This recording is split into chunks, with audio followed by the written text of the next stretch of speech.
and welcome back to my film and TV channel. Hope you're all staying safe and well, and if you are new to the channel, you can push that subscribe button, push the bell notifications. All these vlogs are coming out. I do reviews, movie reviews, series reviews, information vlogs, lots of different things. We're going to have a look at a series today that's been on Channel 5, but we'll have a talk about that in a second, so give us your support, guys. Let us know your thoughts as well about what we're going to discuss today. It'd be great to have you on board, and if you do check the channel, there's loads of stuff on my football team, Manchester City, as well. So if that's of any interest to you, or you know somebody who might be interested, give them a kick in my direction. I'll be very, very grateful.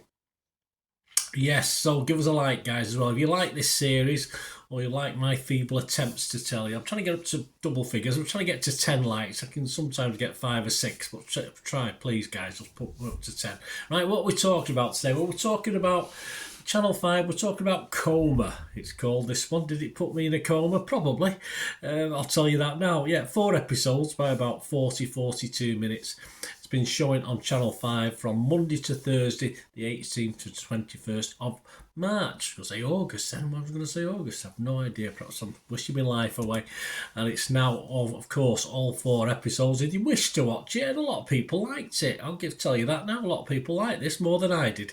It's now on My5, so you can watch it as a binge watch.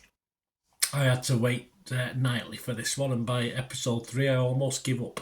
Right, what's it about? Well, it's a family man's devotion is tested as his neighbourhood falls prey to the torment inflicted by a gang of teenagers commanded by a menacing 17-year-old ringleader. Yeah, it looks as though he couldn't knock the skin off a rice pudding, we used to say in the old days, but it doesn't matter. He's a horrible little lad anyway, whichever way you look at it. It all goes wrong for the characters and the viewers. Of course, for me anyway, for my viewers, as I said, a lot of viewers liked it. So let's have a look at who stars in this.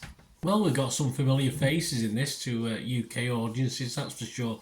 We've got Jason Watkins stars as the main protagonist, Simon.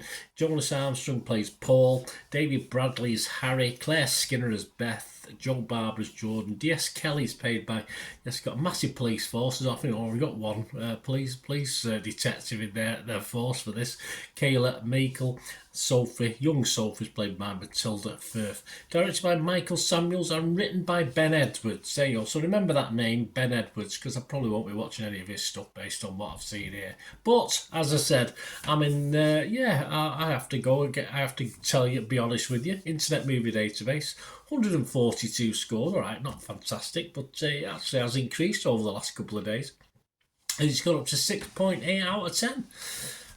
Well, there you go. Watch it. Don't listen to me. But hey, I'll give you my views anyway. So yeah, this is standard stuff. Initially, it's watchable as it sets itself up, and obviously, it's only as it goes along, and you've got 1 or 2 stereotypical characters, obvious characters.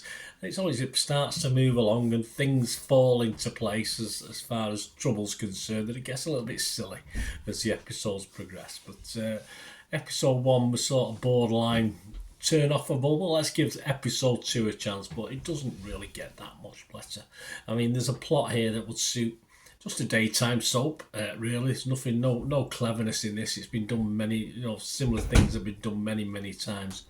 And of course, even though we do have some familiar faces on the acting front, not the greatest acting. It's got, the plot is a bit suit a daytime soap, and the acting suits a daytime soap as well.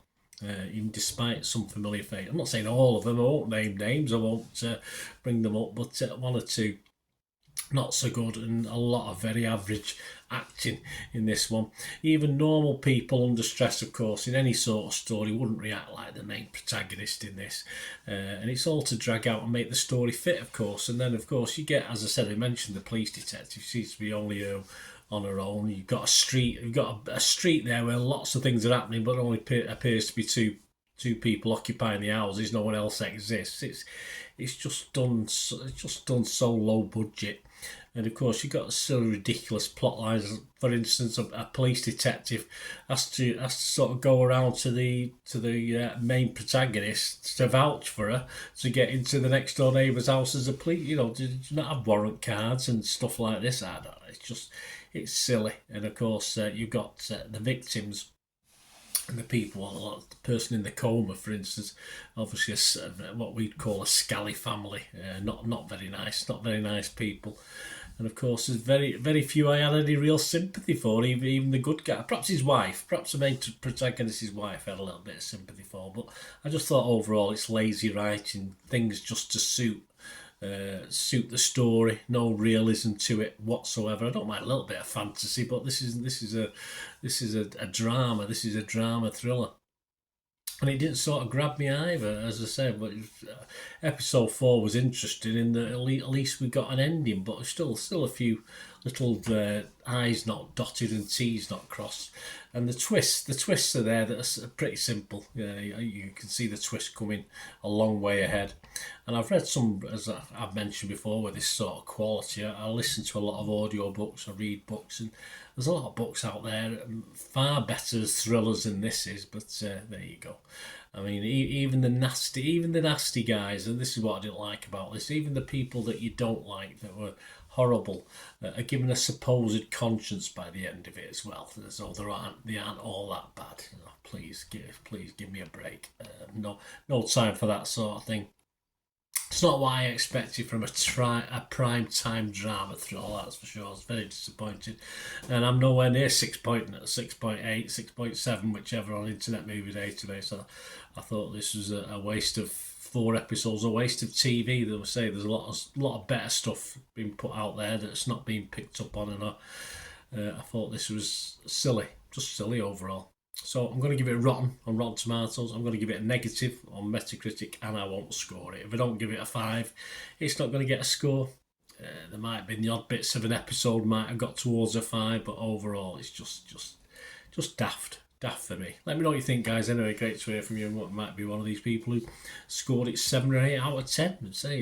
I suppose if you totally turn your brain off, it might sort of be okay. But even on that basis, you've got to have some brain cells to sort of have a think of what's going on with this. But let me know what you think, guys. Anyway. Not my cup of tea, but hey, it's all opinions. It'd be very boring, wouldn't it, if we all had the same opinion and stuff. And I expect, I'm not going to say I expect a little bit better to Channel 5, but I probably don't actually, but just perhaps a smidgen better, that's for sure. Thanks for watching, guys. Until we meet again, last one thing, don't I? Please stay safe, everyone. Bye for now.